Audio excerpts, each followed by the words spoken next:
I have clients who want to buy new launch because they have extra name, they want to buy one, and then maybe 4 years time, 5 years time, they want to sell it and make some money.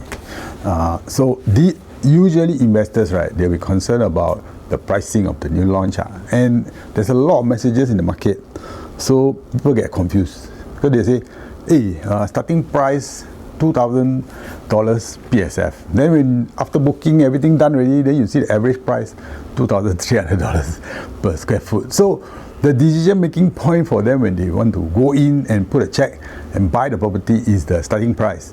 A lot of people forget about the high price, the higher prices, and the average price. So what makes sense? So I try to educate my clients by saying, okay, don't just look at the per square foot, because the per square foot it's just a number per square foot. You have to look at the floor plan and what makes sense, whether it's for a family or for rental or so on, right? So if you look at a 3-bedroom, nowadays 3 bedrooms start at 800 square feet. So at a higher PSF, 800 square feet may still make sense to a family buying in a 3-bedroom because their budget is, let's say, $2.5 million, right? They can only afford the 800-900 square foot 3-bedroom. So it makes perfect sense, right? With that per square foot, if you look for a 3-bedroom that is 1,200 square feet, it's above their budget. So we have to look at quantum. So nowadays when you see the floor plans, you will see 3-bedroom can start from 800 and go all the way up to 1,002, 1,003. Same for 4-bedroom. There are some compact 4-bedrooms that make sense for someone who has a smaller budget. So I tell my clients, let's look at the floor plans, then let's look at the entry price. Entry price, definitely only a handful of people will buy at the entry price, probably ground floor and so on. Most of the prices will be an average, right? The higher floor, higher price, so mid-floor, average price.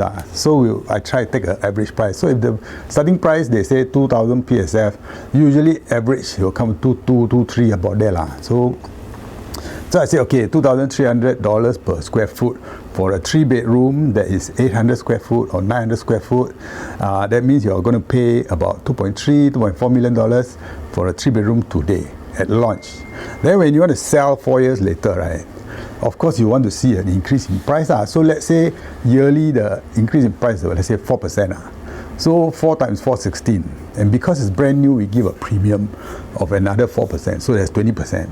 So your $2.34 million, right, will go up to maybe 2.8, right? So the real question to ask is, at 2.8, 4 years later, do more people have the budget to buy a 3-bedroom that is compact? And if the answer is yes, then number one, can buy lah.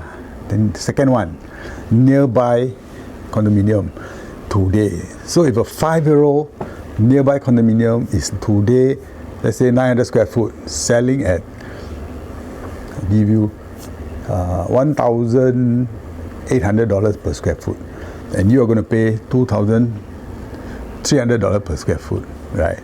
So there is a difference of $500 per square foot. That means every year difference is $100 per square foot. It's too high. That means your entry price too high. Usually I try to think about $50, $60, $70 per square foot per year. So 5 years, $50 is $250. So if they are selling at $2,000 per square foot, 5-year-old, mine must be around $2,250 lah. If lower, better. If higher, a bit of risk. Then I look at other conditions. Is it a mega project? Is it something special about the project? I can ask for a higher price. So the per year difference between the new launch and the older condo also makes sense. So that must make sense. Now, the third thing is when you put in the check, you got a ballot number, everything's fine, you walk in, then you find that, for the 900 square foot 3-bedroom, right, the only ones available are the very high floor or high floor. And you're going to go in at, let's say, 2,600 per square foot versus the average of 2,300 per square foot. Then still can buy, but you have to ask yourself a question. Is my next buyer going to give me a premium because of the high floor, and is it going to be enough? So you calculate based on per floor. See the per floor difference, right? Then you say, okay, maybe still okay. Then you look at the view. Is it pool view, a beautiful view or block view and so on, and say, is my premium affected? So when you have all these three nicely set up, then you know what to buy and whether your per square foot makes sense for the new launch. I hope that somebody helps. Good luck. If you want to buy a new launch, call me.